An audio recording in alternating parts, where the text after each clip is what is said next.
নমস্কার, আমার গল্প পাঠ আসরে আপনাকে স্বাগত জানাচ্ছি। পড়ে শোনাচ্ছি প্রথম আলো উপন্যাসের প্রথম খণ্ড থেকে একবিংশতিতম পর্ব। 6 নম্বর বিডন স্ট্রিটে ন্যাশনাল থিয়েটারের সামনে এসে থামল জ্যোতিরিন্দ্রনাথের ফিটন গাড়ি। থিয়েটার ভবনটি প্রায় কাঠের তৈরি, চতুর্দিকে তক্তার বেড়া আর কোরুগেটের ছাদ। আজ অভিনয়ের দিন নয়, তাই জনসমাগম নেই। জ্যোতিরিন্দ্রনাথের গায়ে পাতলা জামার উপর সিল্কের মেটজাই, কাঁধে উড়নি, ধুতির কোঁচা বাঁ হাতে ধরে তিনি নামলেন গাড়ি থেকে। গেটের কাছে টুলে বসে একজন দারোয়ান গাঁজা টানছিল। জ্যোতিরিন্দ্রনাথকে দেখে তাড়াতাড়ি কলকেটা লুকিয়ে ফেলল। থিয়েটারের দারোয়ানেরা সন্ডা মার্কা ধরনের হয়, মাতাল ও উচ্ছৃঙ্খল দর্শকদের ঠ্যাঙাবার জন্য তৈরি থাকে। এই দারোয়ান ভুজবল সিংও সেই প্রকৃতির। চক্ষু সব সময় রক্তবর্ণ। অভিনেতা অভিনেত্রীরা পর্যন্ত তাকে খাতির করে। সেও একমাত্র এই মঞ্চের মালিক প্রতাপ জহুরি ছাড়া আর কারুকে তোয়াক্কা করে না। তবু যে ভুজবল সিং এখন গাঁজা কোলকে সরিয়ে রেখে সম্ভ্রম দেখালো, তার কারণ এই বাবুর কথা আলাদা। জ্যোতিরিন্দ্রনাথের শুধু চেহারা কিংবা সাজ পোশাকের জন্যই নয়, তার ব্যক্তিত্বেই এমন কিছু মহিমা আছে যার জন্য সাধারণ মানুষ তার সামনে এসে এমনিতেই মাথা নিচু করে। অথচ জ্যোতিরিন্দ্রনাথ গম্ভীর স্বভাবের নন, সদা হাস্যময়। দারোয়ান লম্বা সেলাম ঠুকলে জ্যোতিরিন্দ্রনাথ হাত তুলে বললেন, আচ্ছা হ্যাঁ। অডিটোরিয়ামের পাশের টানা বারান্দা দিয়ে হাঁটতে লাগলেন তিনি। ভেতরে কোনো বাতি নেই। গ্রিন রুমের দিকে যাবার সিঁড়ির কাছে শুধু একটা গ্যাসের বাতি জ্বলছে। ডানধারের ফাঁকা জায়গায় খাবারের দোকানটি আজ বন্ধ। পানের দোকানটির সামনে দাঁড়িয়ে গজল্লা করছে কয়েকজন। হঠাৎ চিৎকার থামিয়ে এদিকে তাকে তারা ফিসফিস করে বললেন, জ্যোতিবাবু, জ্যোতিবাবু। জ্যোতিরিন্দ্রনাথের মন আজ কিছুটা ভারাক্রান্ত। এখানে আসবেন কি আসবেন না তা নিয়ে দ্বিধাগ্রস্ত ছিলেন। ন্যাশনাল থিয়েটারের সঙ্গে তার সম্পর্ক অনেক দিনের। এই মঞ্চের নাট্যকার হিসেবে তার সার্থকতা প্রমাণিত হয়েছে। নিজেদের বাড়ির মঞ্চে পরিবারের লোকজন নিয়ে অভিনয় করা এক কথা, সেখানে দর্শকরা সব আমন্ত্রিত, আর এখানে সাধারণ দর্শকরা টিকিট কেটে নাটক দেখতে আসে। তাদের পছন্দ না হলে আসনগুলি ফাঁকা পড়ে থাকে। এখানে তার পুরুবিক্রম নাটক, কিঞ্চিত জলযোগ, সরোজিনী বা চিতোর আক্রমণ নাটক জনপ্রিয় হয়েছে। সরোজিনী তো দারুণভাবে সার্থক। অন্য কারোর নাটক দর্শক মনোরঞ্জনের সমর্থ না হলেই সরোজিনী আবার মঞ্চস্থ হয়েছে। ন্যাশনাল থিয়েটারে তিনি বিশেষ সম্মানিত নাট্যকার। কিন্তু অবস্থাটা বদলে গেছে সম্প্রতি। এই ন্যাশনাল থিয়েটারে গিরিশ ঘোষের পাণ্ডবের অজ্ঞাতবাস জমজমাটভাবে চলছিল। হঠাৎ মালিকের সঙ্গে পরিচালক ও অভিনেতা অভিনেত্রীদের কলহ হলো। গিরিশবাবু সদল বলে বেরিয়ে গেলেন। এই বিডন স্ট্রিটে খুব কাছে স্টার নামে নতুন থিয়েটার খোলা হয়েছে। গিরিশবাবু সঙ্গে নিয়ে গেছেন অমৃতলাল, বিনোদিনী, কাদম্বিনীদের। দক্ষযজ্ঞ পালা নামিয়ে বিপুলভাবে দর্শক টানছেন। ন্যাশনালের অবস্থা এখন শোচনীয়। কোনো নাটকে জমছে না।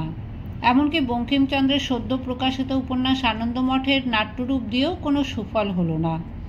দর্শকরা আনন্দমঠ একেবারেই পছন্দ করেনি। জ্যোতিরিন্দ্রনাথ শুধু নাট্যকার নন, নাট্য সমালোচকও। ভারতী পত্রিকায় তিনি নিয়মিত সাধারণ মঞ্চের নাটক বিষয়ে লেখেন। সেজন্যই যখন নিজের নাটক মঞ্চস্থ হয় না, তখনও থিয়েটারের লোকজনদের সঙ্গে যোগাযোগ থাকে। আনন্দমঠ মঞ্চে তাঁরও পছন্দ হয়নি। মূল উপন্যাসটি অবশ্য এখনও পড়া হয়নি তাঁর। রবি পড়েছে, রবির ভালো লাগেনি। রবির মতে উপদেশের ঠেলায় চরিত্রগুলো রক্ত মাংস পায়নি। চরিত্রগুলি যেন এক একটি সংখ্যা, আর শান্তিকে নিয়ে বড় বেশি বাড়াবাড়ি করা হয়েছে। ন্যাশনালের এই দুর্দশার সময়ে এখানকার মালিক জ্যোতিরিন্দ্রনাথকে ধরেছেন নতুন নাটক লিখে দেবার জন্য। জ্যোতিরিন্দ্রনাথ প্রথমে রাজি হননি। ন্যাশনালে নাটক দেওয়া মানে স্টারের গিরিশবাবুদের সঙ্গে প্রতিদ্বন্দ্বিতায় নামা। গিরিশবাবু বন্ধু মানুষ। এতকাল গিরিশ, অমৃতলাল, বিনোদিনীরাই তাঁর নাটকে অভিনয় করেছে। সরোজিনীর জনপ্রিয়তার অন্যতম কারণ বিনোদিনীর অসাধারণ অভিনয়। এখন তিনি ওদের বিপক্ষে যাবেন কিভাবে? স্বপ্নময় নামে একটি নাটক তিনি এমনিই লিখেছিলেন। ন্যাশনালের মালিক প্রতাপচাঁদ জহুরি সেখানে পাওয়ার জন্য ঝুলোঝুলি করছে। জ্যোতিরিন্দ্রনাথের দ্বিধার কথা জানতে পেরে গিরিশবাবু একজন লোক মারফত খবর পাঠিয়েছেন যে জ্যোতিরিন্দ্রনাথ ওই নাটক ন্যাশনালকে অবশ্যই দিতে পারেন। একই নাট্যকার বিভিন্ন মঞ্চের জন্য নাটক লিখে দেবেন, এ তো অস্বাভাবিক কিছু নয়। বন্ধুত্বপূর্ণ প্রতিযোগিতাও তো মজার ব্যাপার। স্বপ্নময়ের মহড়া শুরু হয়ে গেছে এখানে। তবু জ্যোতিরিন্দ্রনাথের অস্বস্তি কাটেনি। তার চেনা অভিনেতা অভিনেত্রীরা অনেকেই এ নাটকে নেই। নাম ভূমিকায় বিনোদিনী ছাড়া অন্য কোনো অভিনেত্রীকে কি মানাবে? ন্যাশনালের মালিক প্রতাপচাঁদ জহুরি আর সদ্য প্রতিষ্ঠিত স্টারের মালিক গুরমুখ রায়, দুজনেই মারোয়ারি। দুটি প্রধান বাংলা মঞ্চের মালিকানা মারোয়ারিদের হাতে। থিয়েটারও যে একটা ব্যবসা এবং তার থেকে প্রভূত অর্থ উপার্জন করা যায়, এ বুদ্ধি বাঙালিদের মাথায় আসে না। 10-12 বছর আগেও কলকাতার নাট্যচর্চা ছিল ধনীদের শখের ব্যাপার। সাধারণ রঙ্গালয় প্রতিষ্ঠার পর যখন টিকিট বিক্রি হতে লাগলো, তখনও বাঙালি মালিকদের মাথায় লাভ ক্ষতির ব্যাপারটা ঠিক ঢুকত না। প্রায় প্রতি রাতে টিকিট বিক্রির টাকা মদ্যপান ও আমোদ প্রমোদে উড়ে যেত। প্রতাপচাঁদ জহুরি ন্যাশনালের মালিক হবার পর আয় ব্যয় সঠিক হিসেব কষে এখন নিজের পকেটের টাকা ভরে। স্টারের মালিক গুরমুখ রায় হোর মিলার কোম্পানির দালাল। টাকার হিসেব সেও ভালো বোঝে, নইলে অত টাকা খরচ করে সে নতুন মঞ্চ না বানাবে কেন? জ্যোতিরিন্দ্রনাথ এসে দাঁড়ালেন প্রসেনিয়ামের পাশে।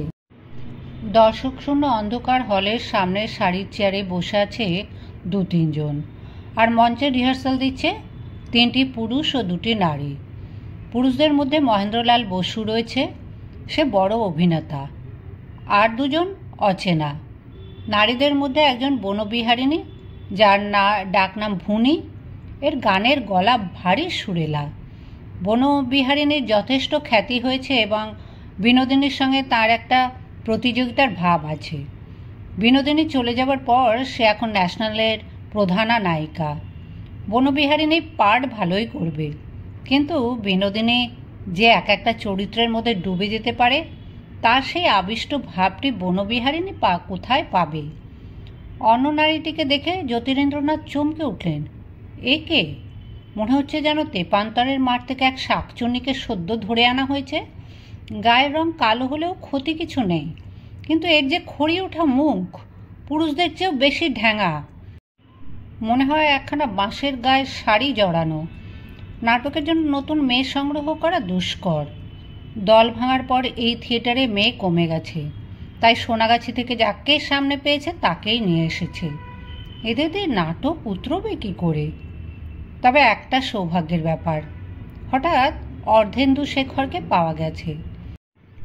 অর্ধেন্দু শেখর গিরিশবাবুরই সমকক্ষ ও প্রতিভাবান নট ও নাট্য শিক্ষক, কিন্তু বড়ই খেয়ালি। কখন যে কোথায় চলে যান তার ঠিক নেই। মাঝে মাঝে কলকাতা শহরেই তার পাত্তা পাওয়া যায় না।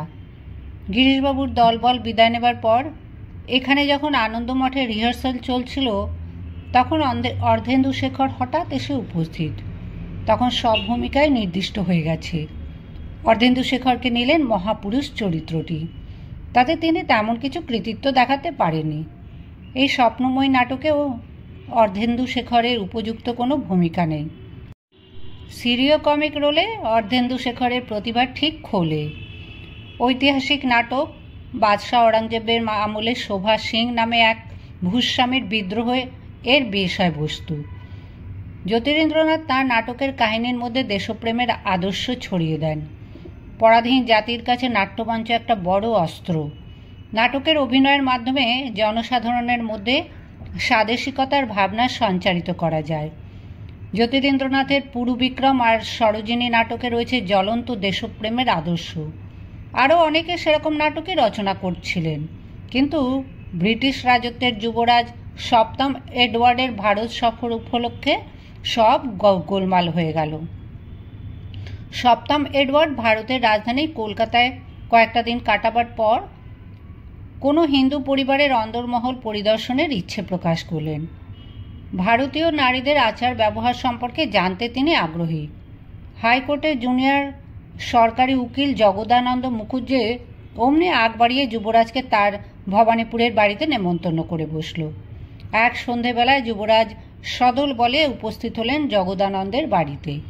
সে বাড়ির মহিলারা শাঁখ বাজিয়ে উলু দিয়ে অভ্যর্থনা করল যুবরাজকে। চন্দনের ফোঁটা দিয়ে বরণ করা হলো। ঘোমটার আড়াল সরিয়ে যুবরাজ সেই সব নারীদের মুখ দেখতে চাইলেন, কথা বললেন। শুধু মালা বদলটাই বাকি রইল। এটি সোনার থালায় একছড়া হীরের মালা ও একখানি ঢাকাই ধুতি নজরানা পেলে যুবরাজ। সমস্ত ব্যাপারটার মধ্যে হ্যাংলামি ও হীনতাবোধ প্রকট। সরকারি উকিলের ডান হাত বাঁ হাতের উপার্জন প্রচুর, কিন্তু একটা সরকারি খেতাব না পেলে সমাজে মান্যগণ্য হওয়া যায় না। তারই জন্য এই প্রয়াস। রক্ষণশীল ব্রাহ্মণ পরিবারের মহিলারা আর কোনো পুরুষকে কখনো অন্দরমহলে প্রবেশ করতে দেয়? তারা প্রায় অসহ্যম স্পর্শা, পরপুরুষের কাছে কখনো মুখ দেখায় না। ম্লেচ্ছর যুবরাজকে দেখে বিগলিত হয়ে গেল। জগদানন্দের এই নির্লজ্জ চাটুকারিতায় অপমানিত বোধ করল সারা দেশ।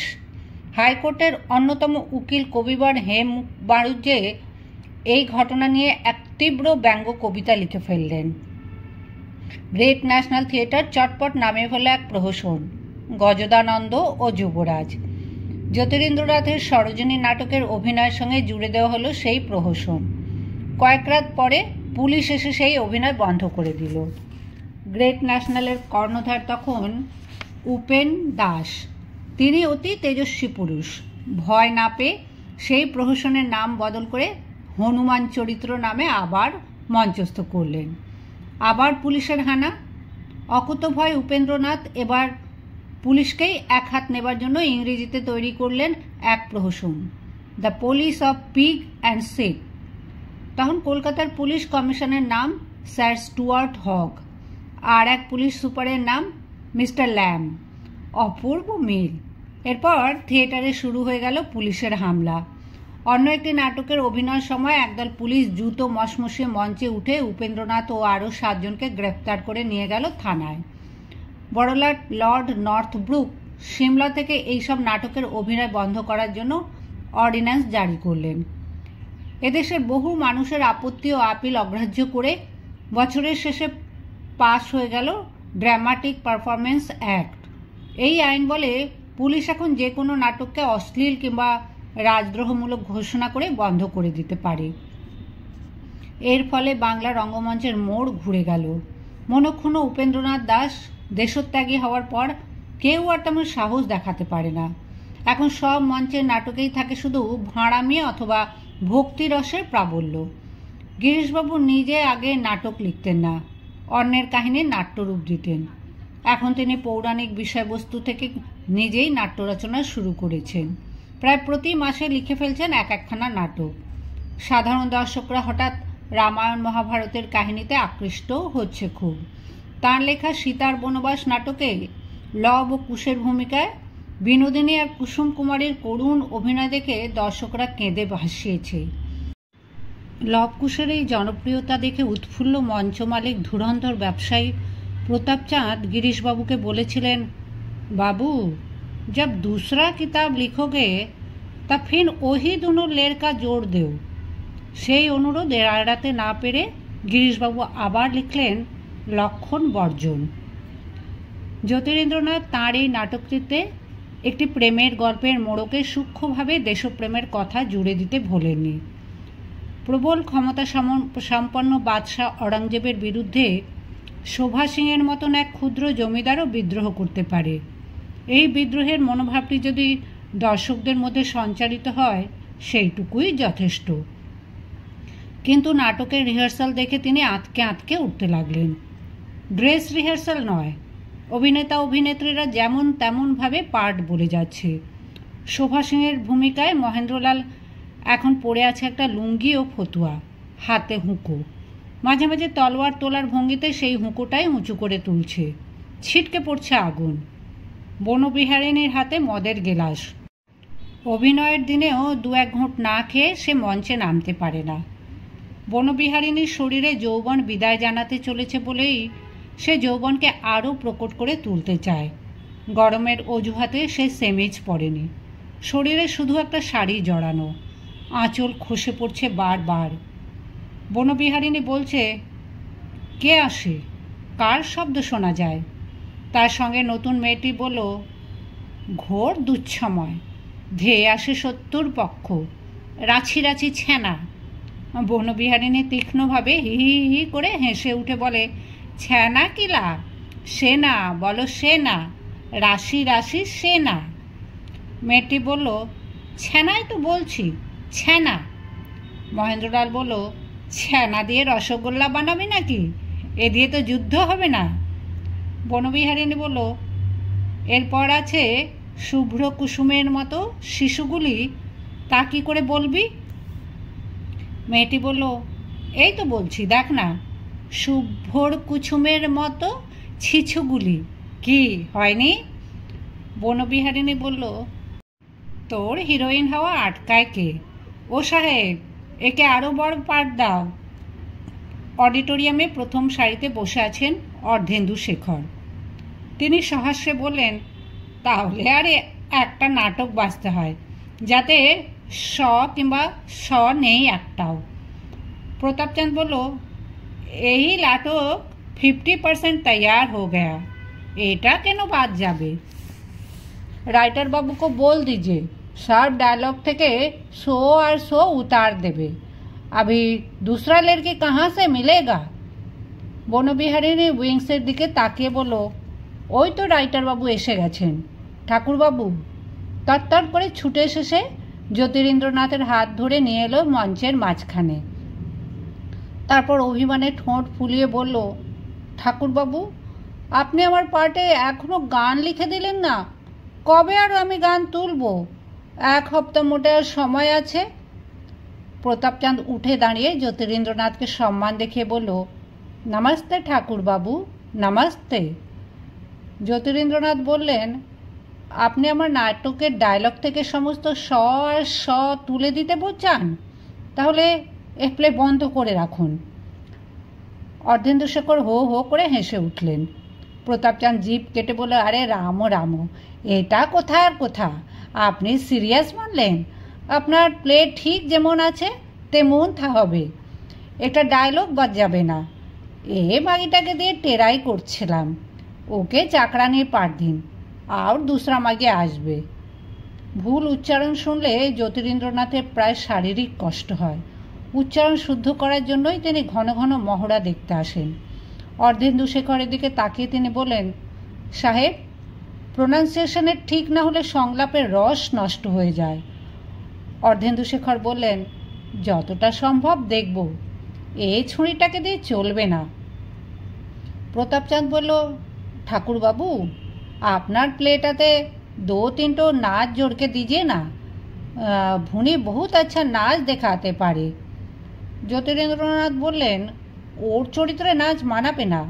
নাটক আরম্ভের আগে আপনি যত ইচ্ছে সখীদের নাচ দিন, বনবিহারিণীর জন্য কয়েকখানা গান আমি লিখে দেব। বনবিহারিণী আদুরে গলায় বলল, খুব ভালো গান চাই কিন্তু। আহা, কি অপূর্ব গান লিখেছিলেন, জল জল চিতা, দ্বিগুণ ও দ্বিগুণ। বনবিহারিণী গানটা গেয়ে উঠতেই অর্ধেন্দু শেখর ধমক দিয়ে বললেন, আয় থাম, পরের সিনটা শুরু কর, রিহার্সাল দিতে দিতে রাত ভোর করবি নাকি? এরপর মহেন্দ্রলাল এবং বনবিহারিণী এই দুজনের শুধু সংলাপ বলতে লাগলো।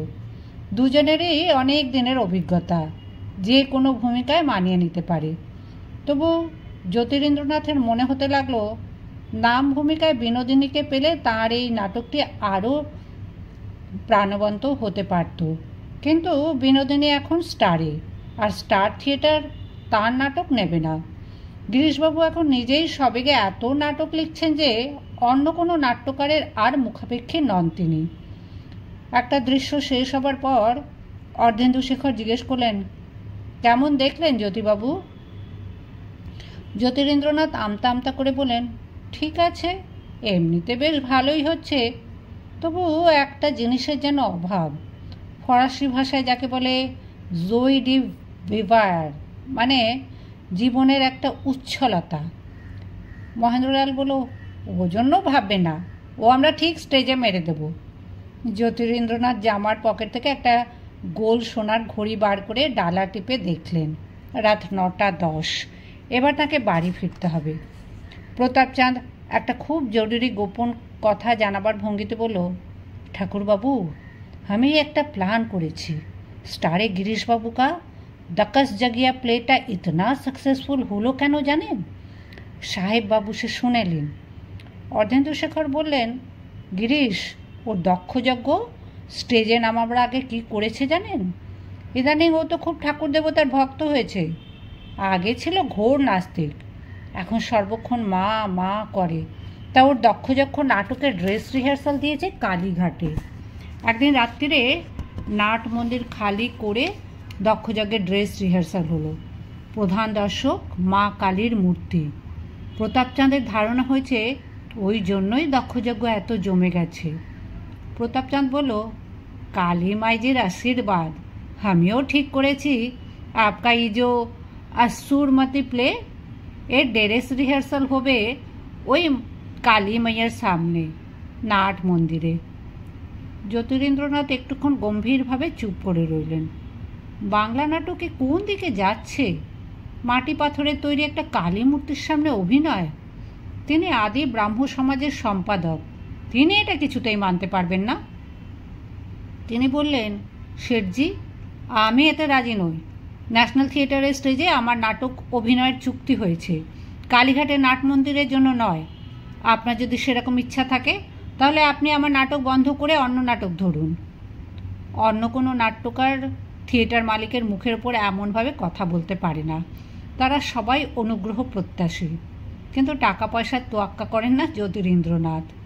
তার এই দৃঢ়তাপূর্ণ কণ্ঠস্বর ও কঠোর মুখভঙ্গি দেখে চুপসে গেল প্রতাপচাঁদ। মিনমিনে গলায় সে বলল, নেহি নেহি, আপনি আপত্তি করেন তো ঠিক আছে, ওসব কিছু হবে না। আপনি বড় রাইটার, আপনার প্লে এমনিতেই জমে যাবে। ওদের কাছ থেকে বিদায় নিয়ে উঠে পড়লেন জ্যোতিরিন্দ্রনাথ। তার মনটা খচখচ করতে লাগলো। ন্যাশনালের দলটার যেন কোমর ভেঙে গেছে। তার নাটক এরা সার্থক করতে পারবে কিনা সন্দেহ। গেটের বাইরে এসে জ্যোতিরিন্দ্রনাথ নিজের গাড়িতে উঠতে যাবেন, এমন সময় মস্ত বড় একটা টমটম গাড়ি থামলো একটু দূরে। তার ভেতর থেকে মুখ বাড়িয়ে গিরিশ ঘোষ বলল, জ্যোতিবাবু যে, নমস্কার নমস্কার, কেমন চলছে মহড়া? সেই গাড়ির দিকে এগিয়ে গেলেন জ্যোতিরিন্দ্রনাথ। গিরিশবাবু ছাড়া বিনোদিনী এবং আর একজন পুরুষ বসে আছে তার মধ্যে। বিনোদিনীও জ্যোতিরিন্দ্রনাথকে নমস্কার জানালো। অন্য যে একজন বসে আছে তার বয়স 18-19-এর বেশি নয়। মাথায় পাগড়ি, গলায় মুক্তোর মালা, মুখখানা এমনই কচি যে মনে হয় একটি শিশুকে বয়স্ক ব্যক্তি সাজানো হয়েছে। তার পরিচয় শুনে জ্যোতিরিন্দ্রনাথ রীতিমতন বিস্মিত হলেন। এই গুরমুখ সিং! জ্যোতিরিন্দ্রনাথ শুনেছিলেন বটে যে এই ধনাঢ্য মারওয়াড়ি যুবক বিনোদিনীকে রক্ষিতা হিসেবে পাবার শর্তেই স্টার থিয়েটার করার জন্য প্রচুর অর্থ বিনিয়োগ করেছে, কিন্তু তার বয়স এত কম। গঙ্গার ধারের এক বাড়িতে আজ গান বাজনার আসর বসবে। বিনোদিনী সেখানকার প্রধান গায়িকা। গিরিশবাবু জ্যোতিরিন্দ্রনাথকেও সেখানে যাওয়ার জন্য অনুরোধ জানালেন। জ্যোতিরিন্দ্রনাথ রাজি হলেন না, তবু পেরাপেরি করতে লাগলেন গিরিশবাবু। তিনি বেশ খানিকটা নেশা করেছেন। জড়িত কণ্ঠে বলেন, শত্রুপক্ষকে আপনার নাটক দিয়েছেন বলে কি আমাদের সঙ্গে বন্ধুত্বও থাকবে না? চলুন, খানিকক্ষণ অন্তত বসবেন। জ্যোতিরিন্দ্রনাথ আর প্রত্যাখ্যান করতে পারলেন না।